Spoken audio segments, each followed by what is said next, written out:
तो hello guys, welcome to our channel. आशा करता हूँ आप सभी अच्छे होंगे, अपना ख्याल रख रहे होंगे। तो दोस्तों, आई होप आप सभी का एमपी पटवारी का एग्जाम बहुत ही अच्छा गया होगा। तो आज हम लोग इंग्लिश के कुछ इंपॉर्टेंट क्वेश्चन देखने वाले हैं जो आपके सिलेबस के अंदर से ही रहेंगे।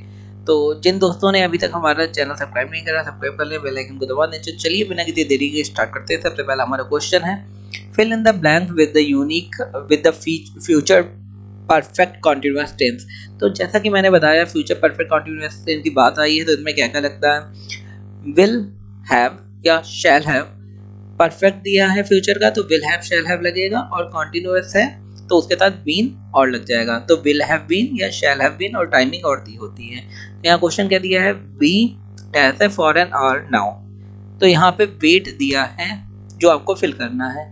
तो क्योंकि ये फ्यूचर परफेक्ट कॉन्टिन्यूअस है तो वी के साथ क्या लगता है, वी के साथ हमेशा क्या लगता है, शैल लगता है। तो यहाँ पे क्या हो जाएगा, वी शैल। शैल किस में दिया है, ए किस में दिया है, ए किस में दिया है। यहाँ पे शैल वी दिया है तो शैल वी किस में होता है, फ्यूचर कॉन्टिन्यूअस में होता है। तो यहाँ पे ये रॉन्ग हो जाएगा, और बाकी सब में ये दिया ही नहीं गया है जो देना चाहिए। तो यहाँ पे we shall have been waiting. देखो, फ्यूचर परफेक्ट कॉन्टिन्यूअस है तो हैव बीन तो लगेगा, हैव बीन या हैज बीन। उसके बाद वर्ब में जो फॉर्म होती है फर्स्ट फॉर्म रहती है और आईएनजी लग जाता है, तो वेट का क्या हो जाएगा, वेटिंग। तो we shall have waiting for an hour now. और जैसे मैंने बताया टाइम दिया होता है इस वाले सेंटेंस में, तो टाइम यहाँ पे दिया है। आगे देखते हैं question, choose a present indefinite tense form of the sentence. जैसे दिया ही हैड बीन स्लीपिंग। अब हैड बीन किस में लगता है, पास्ट परफेक्ट कॉन्टिन्यूअस में हैड बीन लगता है। यहाँ पे दिया है ही हैड बीन स्लीपिंग, तो इसमें हम लोगों को प्रेजेंट इंडेफिनिट बनाना। प्रेजेंट इंडेफिनिट में अगर नेगेटिव नहीं होता है तो यस या ईएस लगता है, ये आपको पता ही होगा।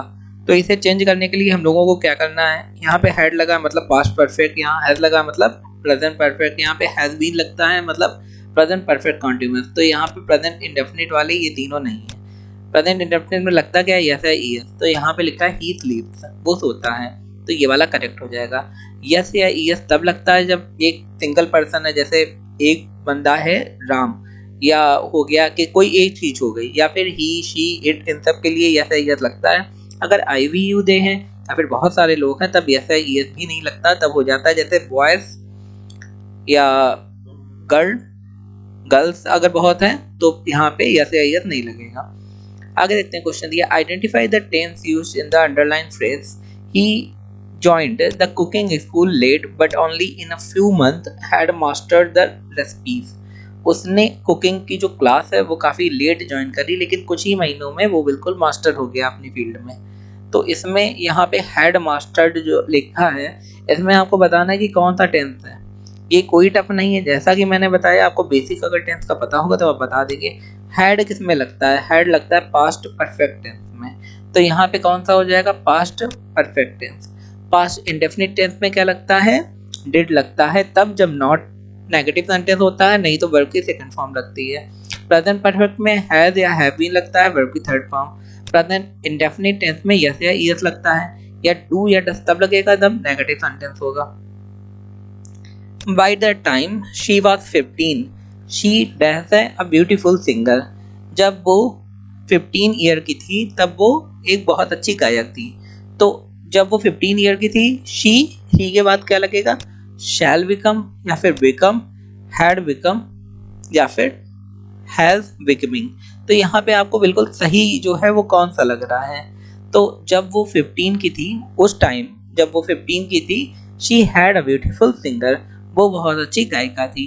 तो क्योंकि ये पुरानी बात हो रही, पास्ट की बात हो रही, तो पास्ट की बात में जब भी पास्ट की बात होती है तो हैड लगता है। हैड माने पास्ट परफेक्ट टेंस है, और बिकम बिकेम बिकम, तो यहाँ पे थर्ड फॉर्म लग गई। तो bye the time she was 15 she had become a beautiful singer. यहाँ पे बिकम नहीं होगा क्योंकि सिंपल प्रेजेंट टेंस नहीं है ये। शैल फ्यूचर में लगता है, आप सभी को पता है, या फिर हैज बिकम, ये भी प्रेजेंट परफेक्ट कॉन्टिन्यूअस है, जबकि बीन नहीं लगा तो ये रॉन्ग हो जाएगा। आगे देखते हैं क्वेश्चन दिया है, fill in the blank with the present perfect continuous tense. Present perfect continuous tense में क्या लगता है, हैज बीन या फिर हैव बीन। तो यहाँ पे क्या लगाना, एडम। एडम एक बंदा है तो हैज लगेगा, तो एडम हैज बीन, और फॉलो लिखा है तो फॉलोइंग हो जाएगा। Adam has been following a health regime every day.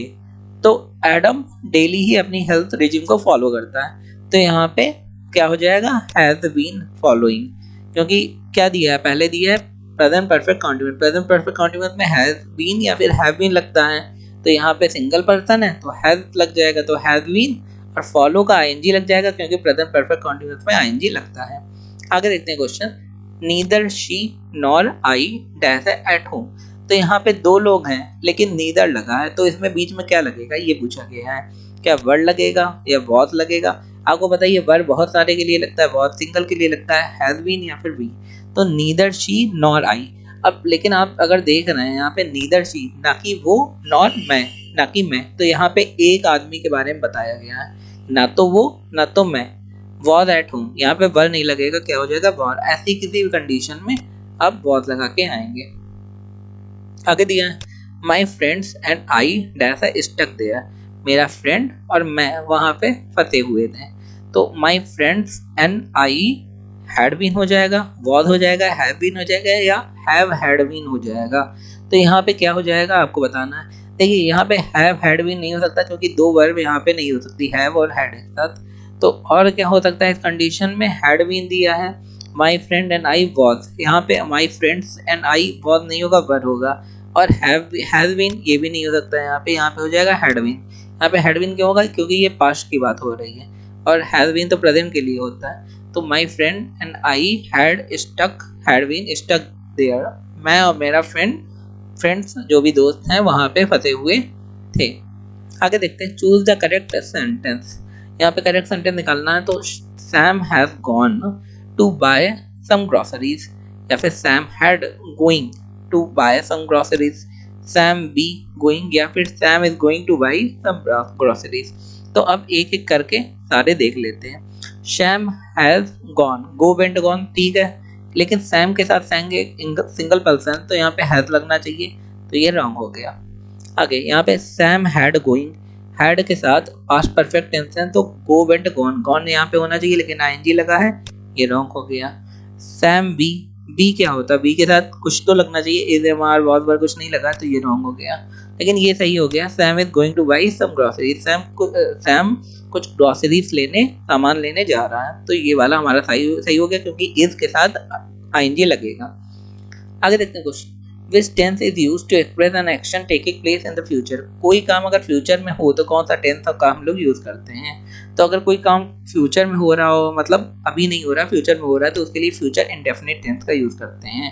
Future perfect नहीं लगाएंगे, कॉन्टिन्यूअस लगाएंगे, या फ्यूचर परफेक्ट कॉन्टिन्यूअस नहीं लगाएंगे, फ्यूचर इंडेफिनिट, मतलब जो फ्यूचर में हो रहा है, जैसे ये जाएगा, ये आएगा, ये खाएगा। आगे देखते हैं, Chris dash to attend the programme. तो यहाँ पे क्या हो जाएगा आपका, क्रिस डिड नॉट वांटेड, या फिर डिड नॉट वांट, या did not do not wanted, या डज नॉट वांटेड। तो भाई क्रिस ने प्रोग्राम अटेंड नहीं करा, तो जाहिर सी बात ये पास्ट की बात है जो हो चुका है, तो उसके लिए डिड ही लगेगा, क्योंकि डू और डस तो प्रेजेंट की बात हो गई, तो ये हटा देंगे इन दोनों को, डिड बचा। अब इन दोनों डिड में से कौन सा लगाएंगे, यहाँ पे डिड नॉट वांटेड लिखा है, यहाँ पे डिड नॉट वांट लगा है। मैंने बताया था अगर सिंपल पास्ट है, नेगेटिव नहीं है सेंटेंस, तो सेकंड फॉर्म लगेगी, और अगर डिड लगा है, अगर नेगेटिव है तो नेगेटिव में डिड लगाना जरूरी है, तो वहाँ पे उसके साथ फर्स्ट फॉर्म लगती है, तो ये वाला हमारा करेक्ट हो जाएगा, ये रॉन्ग हो जाएगा क्योंकि यहाँ पे सेकंड फॉर्म लगेगी।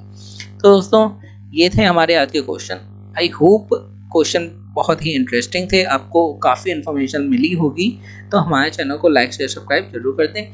जैसा कि आपको पता है कि इंग्लिश में आप अच्छे मार्क्स बना सकते हैं, तो बेसिक क्लियर होना बहुत ज़रूरी है, तो बेसिक जरूर क्लियर करके जाएं क्योंकि रटने से कोई फायदा नहीं। धन्यवाद।